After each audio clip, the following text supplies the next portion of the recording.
નમસ્કાર. આજના આપણા આ વિશેષ વિશ્લેષણમાં હાર્દિક સ્વાગત છે. આજે આપણે મહાભારતના એક એવા અદ્ભુત પાત્ર વિશે વાત કરીશું જેની ચર્ચા સામાન્ય રીતે બહુ ઓછી થાય છે. અન્ય મહારથીઓના પ્રભાવમાં આ પાત્ર ઘણીવાર દબાઈ જાય છે, પરંતુ તેમનું વ્યક્તિત્વ ખરેખર અત્યંત ગંભીર, ઊંડાણપૂર્વકનું અને પ્રેરણાદાયક છે. હા, આપણે વાત કરી રહ્યા છીએ કૃપાચાર્યની. ચાલો આ મહાન યોદ્ધા અને ગુરુના જીવનને બિલકુલ નવી દૃષ્ટિથી સમજીએ. તો ચાલો સીધી શરૂઆત કરીએ એક બહુ જ રસપ્રદ સવાલથી. જરા વિચારો, મહાભારતનું એ ભયાનક અને વિનાશક યુદ્ધ પૂરું થયું, લાખો યોદ્ધાઓ માર્યા ગયા. પણ શું આપણને ખબર છે કે કૌરવોની આટલી વિશાળ સેનામાંથી છેવટે જીવતું કોણ બચ્યું હતું?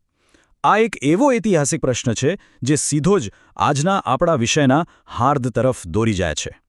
કદાચ માનવામાં ન આવે, પણ જવાબ છે માત્ર 3. હા, 18 અક્ષૌહિણી સેનાના એ મહાસંગ્રામ પછી કૌરવ પક્ષે ફક્ત કૃતવર્મા, અશ્વત્થામા અને આપણા આજના ચર્ચાના કેન્દ્રબિંદુ એટલે કે કૃપાચાર્ય જીવિત બચ્યા હતા. આટલા મોટા વિનાશમાંથી બચી જવું એ ખરેખર કોઈ સામાન્ય વાત તો નથી જ. હવે સૌથી મોટી વાત એ છે કે આ આખા યુદ્ધમાં બચી ગયેલા તેઓ એકમાત્ર ગુરુ હતા. અને તેમનું આ બચવું એ માત્ર કોઈ નસીબ કે અકસ્માત નહોતો. તે એક બહુ જ મોટા ભાગ્ય સાથે જોડાયેલી વાત છે.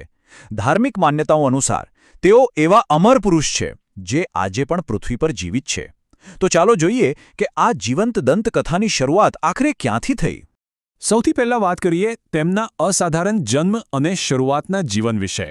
જો તેમના જન્મની કથા છે ને, એ ખરેખર ખૂબ જ રોમાંચક છે. તેમનો જન્મ કોઈ ભવ્ય રાજમહેલમાં નહોતો થયો. પૌરાણિક કથા મુજબ શરદ્વાન ઋષિએ અને જાનપદી અપ્સરાના સંયોગથી એક જંગલમાં ઘાસના જથ્થાની વચ્ચે તેમનો જન્મ થયો. પછી બન્યું એવું કે મહારાજા શાંતનુ ત્યાંથી પસાર થતા હતા અને તેમને આ બાળક અને તેમની બહેન મળ્યા. રાજાએ તેમના પર કૃપા કરી, એટલે કે દયા બતાવી, અને તેમને પોતાના સંતાનની જેમ અપનાવી લીધા. બસ, રાજાની આ કૃપા પરથી જ તેમનું નામ કૃપા અને બહેનનું નામ કૃપી પડ્યું. હવે આગળ વધીએ અને જોઈએ કુરુવંશના પ્રથમ વિદ્વાન ગુરુ તરીકેની તેમની ઐતિહાસિક ભૂમિકા. ઘણા લોકોને એમ હોય છે કે દ્રોણાચાર્ય કૌરવો અને પાંડવોના મુખ્ય ગુરુ હતા. પણ ના, દ્રોણાચાર્ય હસ્તિનાપુર આવ્યા તે પહેલાં કૃપાચાર્ય જ પાંડવો અને કૌરવોના પ્રથમ વિધિવત ગુરુ હતા. તેઓ માત્ર અસ્ત્રશસ્ત્ર કે ધનુર્વિદ્યા શીખવતા કોઈ સામાન્ય શિક્ષક નહોતા, પણ રાજનીતિ અને ધર્મશાસ્ત્રના પ્રકાંડ પંડિત હતા. ભીષ્મ પિતામહ પછી હસ્તિનાપુરમાં જો કોઈની સૌથી વધુ રિસ્પેક્ટ થતી હોય ને, તો એ કૃપાચાર્યની જ હતી. તેઓ એક સંપૂર્ણ જ્ઞાની માર્ગદર્શક હતા.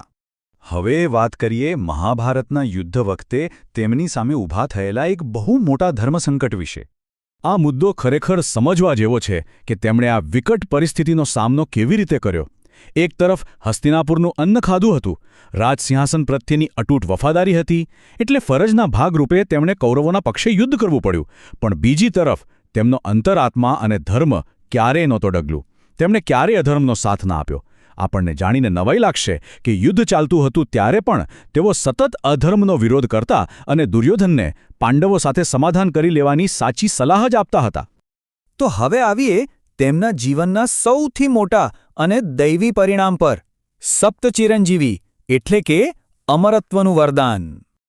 આપણા હિન્દુ ધર્મશાસ્ત્રોમાં એક બહુ જ પ્રચલિત અને પવિત્ર શ્લોક છે, અશ્વત્થામા બલિર્વ્યાસો હનુમાંશ્ચ વિભીષણઃ કૃપઃ પરશુરામશ્ચ સપ્તૈતે ચિરંજીવિનઃ.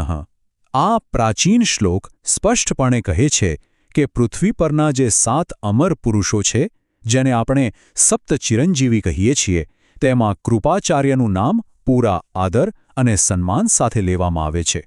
અને અહીં એક ખાસ વાત નોંધવા જેવી છે. કેટલાક પાત્રો માટે અમરત્વ એક ભયંકર શ્રાપ બની ગયો હતો, જેમ કે તેમના જ ભાણેજ અશ્વત્થામા માટે. પણ કૃપાચાર્ય માટે એવું બિલકુલ નહોતું.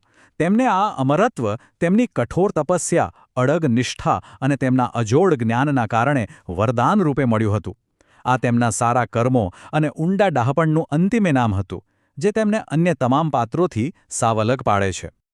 અને હવે આ વિશ્લેષણના અંતિમ પડાવ પર જોઈએ તેમના ગંભીર અને મહાન વ્યક્તિત્વના કેટલાક ખાસ પાસાઓ, જે ખરેખર પ્રેરણાદાયક છે. તેમના વ્યક્તિત્વની 3 વાતો આપણને આજે પણ ઘણું શીખવી જાય છે. પહેલું છે નિષ્પક્ષતા. જ્યારે કર્ણ અર્જુનને પડકારવા આવ્યો ત્યારે કૃપાચાર્યએ જ રાજકીય નિયમો અને મર્યાદાઓ આગળ ધરીને તેને કડક રીતે અટકાવ્યો હતો. બીજું છે ધૈર્ય અને સંયમ. વિચારો, ચારે બાજુ ભયંકર વિનાશ હતો.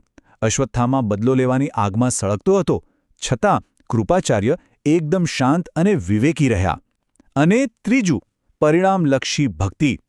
મહાભારતના વિનાશ પછી પણ તેઓ નિરાશ ન થયા.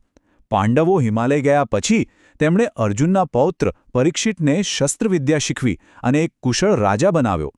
મતલબ કે હસ્તિનાપુરને ફરીથી ઊભું કરવાનું કામ તેમણે ક્યારેય ન છોડ્યું. તો આખી આ ચર્ચાના અંતે એક મોટો પ્રશ્ન ઊભો થાય છે. શું આજના આ આધુનિક યુગમાં, જ્યાં ચારે બાજુ સ્પર્ધા અને પક્ષપાત જોવા મળે છે, ત્યાં કૃપાચાર્ય જેવી તટસ્થતા અને સંયમ જાળવવો શક્ય છે ખરો? તેઓ એવા ગુરુ હતા જેમનામાં જ્ઞાન અને વિનય બંનેનો અદ્ભુત સંગમ હતો. ભીષ્મની જેમ જ વિવશ હોવા છતાં તેમણે ક્યારેય પોતાની મર્યાદા ન ઓળંગી. આ એક એવો પ્રશ્ન છે જેના પર આપણે સૌએ વિચારવા જેવું છે.